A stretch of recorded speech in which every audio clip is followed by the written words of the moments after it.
Hello everyone, welcome back to my another blog. Guys লাইফস্টাইলে তোমাদের সবাইকে জানাচ্ছি অনেক অনেক ওয়েলকাম। তোমরা সবাই কেমন আছো অবশ্যই কমেন্ট করে জানিও। আমি ভালোই আছি। সো এত ঠান্ডায় ভালো আছি বলতে গেলেও কেমন একটা লাগছে, সত্যি খুব ঠান্ডা পড়েছে। তার জন্য আর কি ব্লগটা একটু ছোট্ট হবে, সো তোমরা একটু ম্যানেজ করে নিও গাইস। সো দেখো এখন হচ্ছে আমি দোকানে গিয়েছিলাম অ্যাকচুয়ালি। দোকান থেকে আসার পরে দেখো আমি হচ্ছে আলুগুলো ইয়ে করছি, সিল্কে নিচ্ছি আর কি। তো এবার হচ্ছে আলু আলু দিয়ে কী বানাবো গাইস, দেখতে থাকো আর কি। ডিম বানাবো ভাবছি। তো এই দেখো আলু, তারপরে পেঁয়াজ কুচি করে নিয়েছি, তারপরে হচ্ছে মরিচটাকে ইয়ে করে নিয়েছি। তো এরপরে হচ্ছে রান্নাবান্না করবো আর কি। তো রান্নাবান্না কমপ্লিট। এদিকে আমার মা হচ্ছে গুঁড়া কুটছে, চালের গুঁড়া কুটছে, পিঠা বানাবে বলে।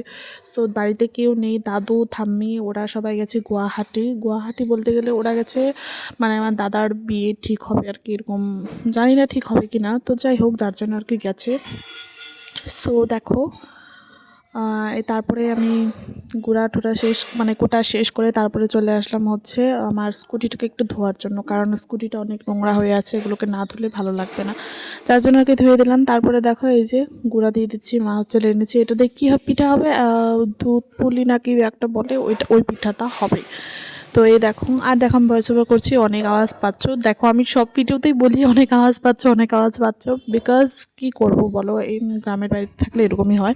এক্সট্রা কোনো ঘর পাওয়া যায় না, ঘর থাকলেও সেখানে লোকজন ভর্তি হয়ে থাকে, কোনো ভয়েস ওভার করার মতন কোনো অবস্থা থাকে না।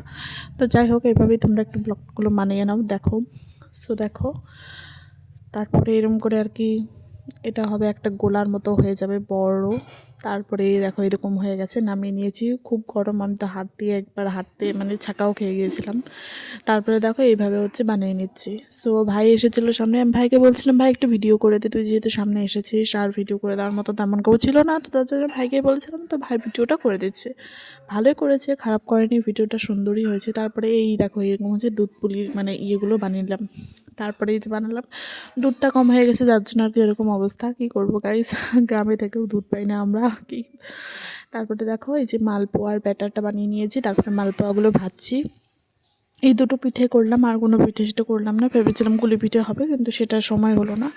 তার জন্য আর কি এই দুটো পিঠে করেই আর কি। তারপরে হচ্ছে দেখো আমি নিয়ে নিলাম একটু না এটা হচ্ছে একটা কাকিদের বাড়িতে যাবে, দিয়ে আসা হবে আর কি। সো ওদেরকে দিয়ে আসবো, তারপরে হচ্ছে আমি খাবো আর কি। আমি খাবো, মা খাবো। সো মালপোয়াগুলো দেখো কি সুন্দর হয়েছে, খুব সুন্দর হয়েছে মালপোয়াগুলোর আকারগুলো ভালোই হয়েছে, জানি এর থেকে ভালো হয়। তো যাই হোক, এই দেখো আমি নিয়ে নিলাম একটু খাওয়ার জন্য। এতগুলো একদমই খেতে পারিনি, জানি না কেন, আমি একটু মিষ্টি খেলে আর খেতে পারি না, ওই চাটাই যা একটু খাই।